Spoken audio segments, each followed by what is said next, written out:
East Room they had to set up there? Yeah, there's about 400 people who were there. I was invited in to be part of what's called an expanded pool, but I've got to be out here in the North Lawn speaking to you. We were not able to do any unilateral broadcasting from inside that room, which is why I stayed out to stay with you. But explain why they're there, because there was a battle about whether it was going to be at the Trump Hotel. Initially, it was thought that the plan was to have a group of people, this group of people at the Trump International Hotel, but Mayor Muriel Bowser of Washington, D.C. has been putting a lot of pressure on the Trump Hotel to not hold an event that more than 50 people are gathered at, because Washington, D.C. is still in phase 2 coronavirus reopening, which means that crowds have to be limited to 50 in terms of size. But here at the White House, you're able to do different things. It's federal property. It's not administered by, at least it doesn't fall into the jurisdiction of Washington, D.C. So the president was able to have more people. They thought about having it somewhere else, but the president has done a number of campaign events at the White House. There's also a campaign war room that was established at the Eisenhower Executive Office Building, which is the big building that's just across West Executive Drive from the White House. No taxpayer money, we're told, was spent on putting the campaign in that war room. The campaign took care of all of it. But here you have, it's the situation here in 2020 where we have to live by, to the best of our ability, these COVID restrictions. A lot of people would say that the president flaunted, if not violated, those rules with the airport gatherings that he had across the country with campaign rallies. But the decision was made to bring it here to the White House so as not to run afoul, at least the Trump International Hotel, the COVID restrictions imposed by Washington, D.C. So, John, Joe Biden came out at 12:31 this evening, a little over an hour and a half ago now, and the president was going to come out about 5 minutes ago. I mean, you have to wonder if there's ongoing discussion or what took them this long to do this at 2:05 in the morning in terms of how they're going to present their case here. Yeah, well, I think the president might have been waiting to see if Georgia was going to be declared, and when it became clear that that wasn't going to happen because of the suspension of counting there in Fulton County, or at least a reduction in counting in Fulton County, that they probably got an argument together. And I think you're probably going to see the president lay down something of a gauntlet here in terms of the potential for, as he has been saying on the campaign trail, for weeks, if not months now, that the only way that he is going to lose is if the election is stolen, and maybe sort of lay the groundwork here for myriad legal challenges to the outstanding vote or these extended deadlines that we see in many states across the nation. There was a thought earlier tonight that if the president looked like he had a sizable lead in places like Pennsylvania and North Carolina, that there wouldn't be any reason for a legal challenge. But as that vote begins to tighten, and we expect that it will tighten in Pennsylvania as well, as more results come in from the heavily Democratic areas around Philadelphia and Pittsburgh, that the likelihood or the probability of a legal challenge grows with every vote for Joe Biden that comes in, and every percentage point by which the vote difference begins to tighten. So I think the president may begin to lay the case there that he has to go into court and start to challenge these votes for fear, as the president will likely say, that the election could be stolen from Republicans. All right, John, stand by. Chris Wallace, what do you think the president's going to do? He obviously listened to the former vice president. Yeah, I think that both of them are setting the table for the possibility of legal challenges. And, it's going to be, it'll be interesting. It does seem somewhat reminiscent of 2000. The Democrat is saying count every vote, keep the vote going until every vote has been counted. And the Republican, in this case President Trump, is going to say that, there's a way to do it, and that we're going to go to the court to protect our rights, and we are worried about tampering with the vote. It's somewhat different, however. Obviously, in Florida, we had a result in Florida, or close to a result, a disputed result. But I mean, we're in a situation now where we're nowhere near Pennsylvania counting all of its votes, or Georgia, or a number of these states. So it's a more complicated case for the president to make now than it was in Florida, where all the states have been called at various points. George W. Bush had been declared the winner. Joe Biden, Al Gore had actually conceded and then had to rescind his concession.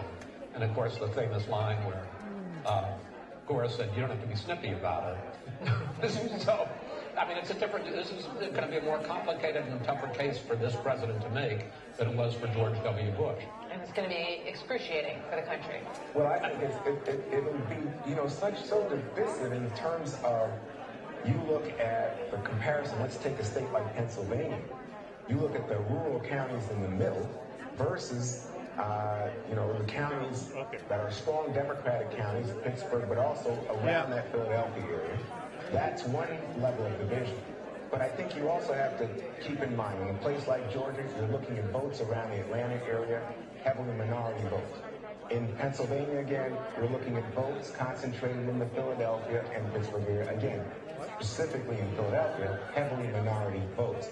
And the suggestion that there might be some hanky-panky or fraud or whatever is, again, going to raise the level of division, I think, in the country. I think it just tears our social fabric.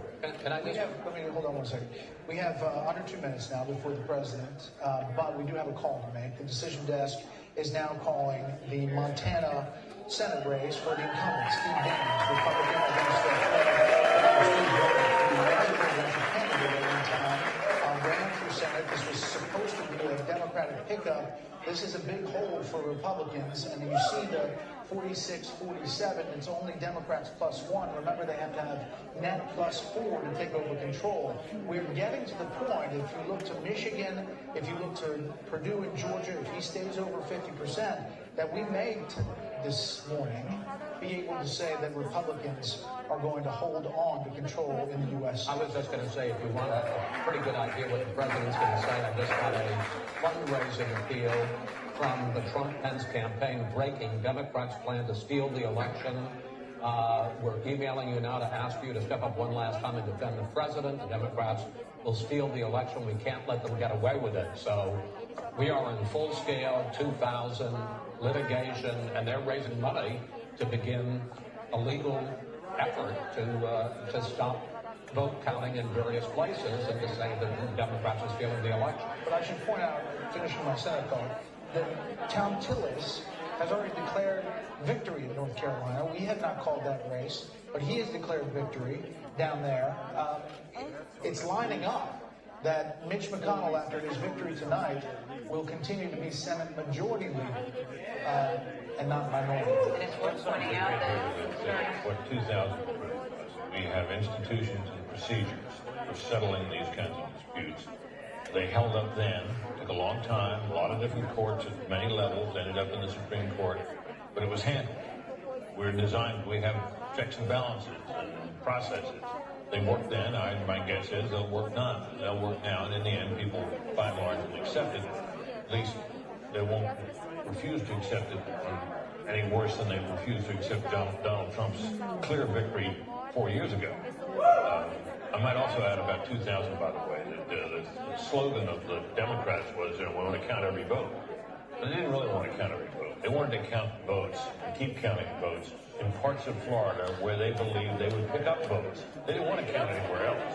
David Boies, who was the lawyer for the Trump team, acknowledged that in his book. The Bush team. I'm sorry, did I say The Trump team. It's the Bush team. You mean the Gore team? The Gore team, yeah. David Boies, the Gore team. Sorry. And he said in his book that they didn't want to go to the county court, try to count in the county, but they didn't think they were going to pick up. Well, that's what's going to happen here too. Yeah. Don't you think that you're going to start saying, well, you can count them here or don't count them there, and there'll be obviously objections to what's going on in Philadelphia or what's going on in Georgia now in Fulton County.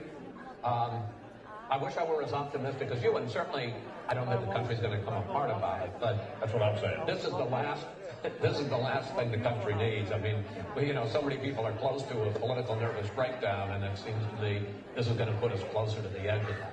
it's a 2020 cherry on the top of a really awful Sunday that the country really does not need. And that, I think, is one of the most difficult parts of watching all of this unfold tonight. It's starting to look, we did some history lessons earlier, but it's like 1896. Hayes and Tilden post-Civil War during Reconstruction of an election that went on for months with no resolution until it was finally decided. Back then they used to do the inauguration in March, and I believe it dragged on for 3 or 4 months. 4 months counting. But here's a benefit. We are now 13 minutes with Britt still here as we wait for President Trump. Every minute's a bonus, to Brett. speak. Dana, your thoughts as we get ready to hear from President Trump? I can hear Biden snoring now. Having worked in the Bush White House, that Bush v. Gore decision, it was deeply scarring for a lot of people, and you know, we all remember it. We were there covering it. I went to bed that night thinking President Bush had won, and woke up in the morning with my husband saying, "I'm so sorry, I didn't win." And you know, it still weighs heavy on people's minds. And at the time, there was no incumbent in the White House. The one thing that's really different about this, look at this setting, that where President Trump is going to be speaking from the East Room of the White House, just below the residence that he calls home, the People's House. I think that feels a little bit different tonight. Well, it also felt different for the Republican National Convention. The final speech on Thursday night to be on the South Lawn, and we were there. And, you know, this White House for this president in an age of COVID-19 has been the place where he is delivering the big moments. And this is obviously one of the biggest as he tries to hold on to a re-election. Yeah, he has been forced to do all of these events right at the White House, and it is his home and his residence, and he does gain the advantage of being able to have this amazing backdrop and very presidential environment for these big moments. Can I just say something? I mean, we need to make the point, and obviously there are concerns, but the idea that the vote isn't over on election day and that elections aren't decided in 2000, it wasn't decided in 2004. We went to bed and we didn't know whether Bush or Kerry was going to win. I remember as a youngster, Jack Kennedy and Richard Nixon in 1960. We didn't know until the morning that Kennedy had beaten Nixon. So the idea that we don't know by some witching hour on election night or the morning after who the president is not unusual and is no sign that there's anything funny going on. And, you know, perhaps when the vote is counted in all of these places, there are 6 major states that are still undecided. It may be that without Pennsylvania, one of these gentlemen is able to win and we're able to avoid this litigation. I hope so, but as you say, Martha, it's 2020. It took till 3:30 in the morning in 2016 for us to make that final call, to call for the 45th President of the United States. One, this moment, it's fraught with a lot of things, but really just getting it done in each one of these states is the deal that these state election offices have to deal with. Right. So earlier we were discussing this, and you know the lawyers came in, and I think Brit Hume made the point. These decisions about how elections are conducted are set by the state legislatures. What we are seeing in the current atmosphere is state election offices make provisions to help people to vote in the midst of the virus, or possibly because there's a very difficult time in American life for people. What we are seeing now, I think, is setting up again, and just come back to this, I think, a very difficult moment in terms of American life. But I just wanted to reiterate what Chris has said. It's not unusual that you have an election for president decided beyond the date of the election, and it's, again, a consequence of the fact that every state, you know, states' rights, 10th Amendment, is able to make their own rules for how the election is conducted within their boundaries. By the way, Martha, I was so impressed that you knew about Rutherford B. Hayes and Tilden, and how that decision was decided. It basically, I love the shrug. I love the shoulder shrug. pulling troops out of the South. That's how we got President Hayes. That's how we got President Hayes. Yeah. You know.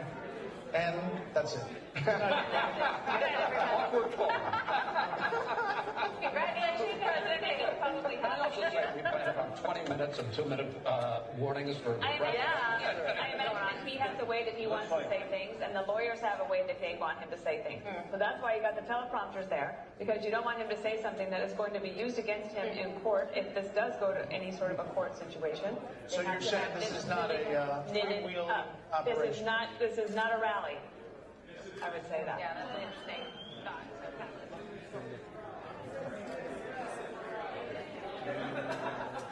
So,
and gentlemen, the President of the United States, Donald J. Trump.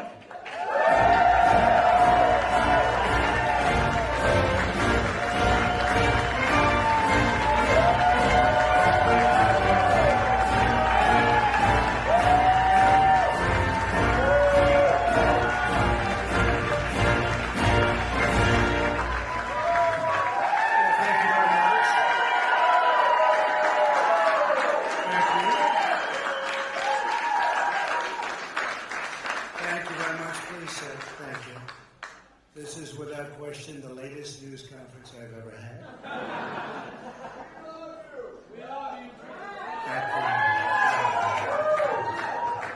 I appreciate it very much, and I want to thank the American people for their tremendous support. Millions and millions of people voted for us tonight, and a very sad group of people is trying to disenfranchise that group of people, and we won't stand for it. We will not stand for it. I want to thank the First Lady, my entire family, and Vice President Pence, Mrs. Pence, for being with us, all three of us. And we were getting ready for a big celebration. We were winning everything, and all of a sudden it was just called off. The results tonight have been phenomenal, and we are getting ready. I mean, literally, we were just all set to get outside and just celebrate something that was so beautiful, so good. Such a vote, such a success. The citizens of this country have come out in record numbers. This is a record. There's never been anything like it.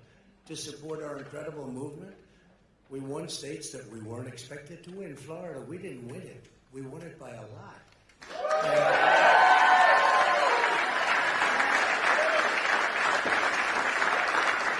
won the great state of Ohio. We won Texas.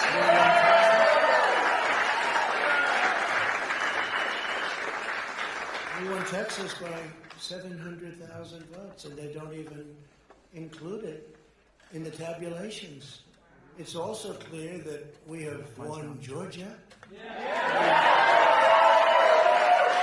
up by 2.5%. There are 117,000 votes with only 7% left. They're never going to catch us. They can't catch us. Likewise, we've clearly won North Carolina. We're up 1.4%. Or 77,000 votes with only approximately 5% left. They can't catch us. We also, if you look and you see Arizona, we have a lot of life in that. And somebody declared that it was a victory for, and maybe it will be. I mean, that's possible. But certainly there were a lot of votes out there that we could get, because we're now just coming into what they call Trump territory. I don't know what you call it, but these were friendly Trump voters, and that could be overturned. The gentleman that called it, I watched tonight, he said, well, we think it's fairly unlikely that he could catch. Well, fairly unlikely.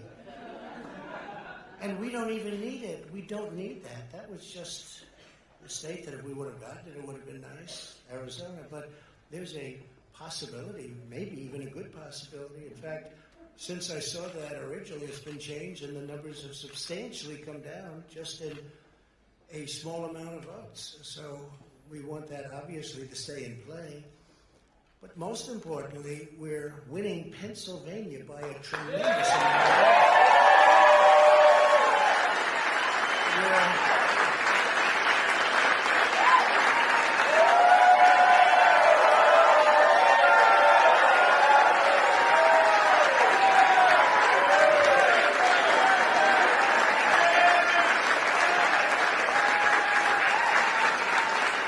We're up 600. Think of this. We're up 690,000 votes in Pennsylvania. 690,000. These aren't even close. It's not like, oh, it's close. With 64% of the vote in, it's going to be almost impossible to catch. And we're coming into good Pennsylvania areas where they happen to like your president. So we'll probably expand that.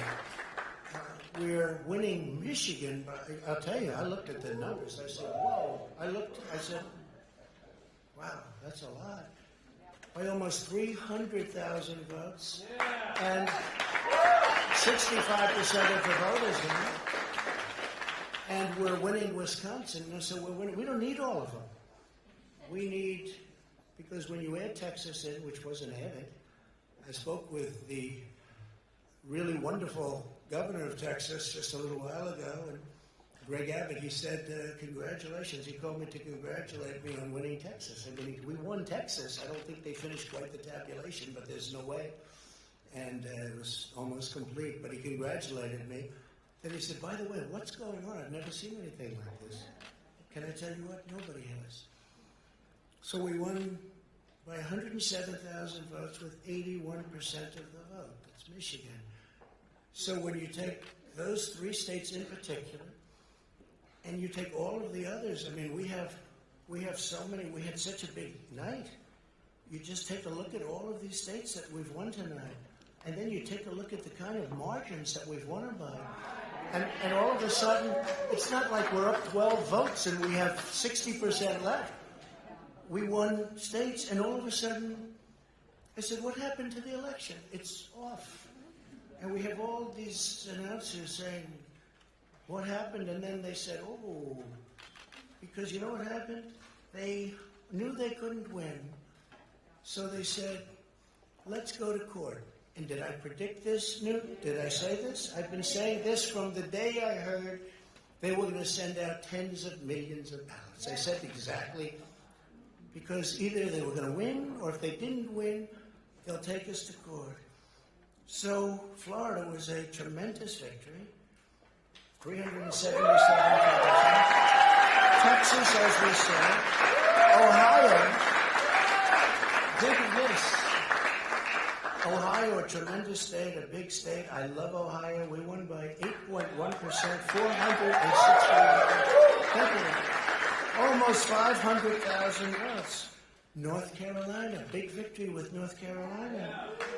And so we won there. We lead by 76,000 votes with almost nothing left. And all of a sudden, everything just stopped. This is a fraud on the American public. This is an embarrassment to our country. We were getting ready to win this election. Frankly, we did win this election.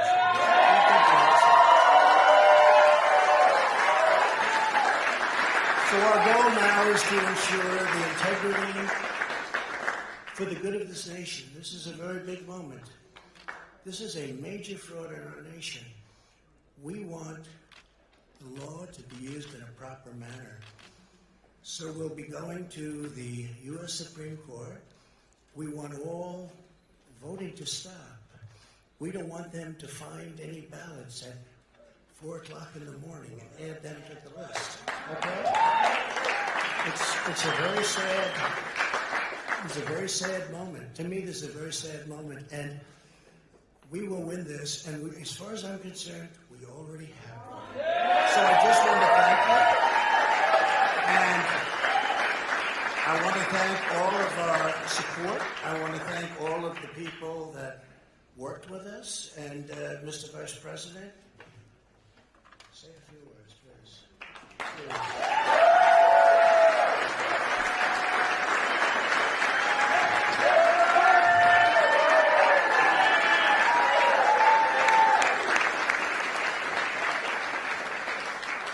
Thank you, Mr. President. I want to join you in thanking more than 60 million Americans who have already cast their vote for 4 more years for President Donald Trump.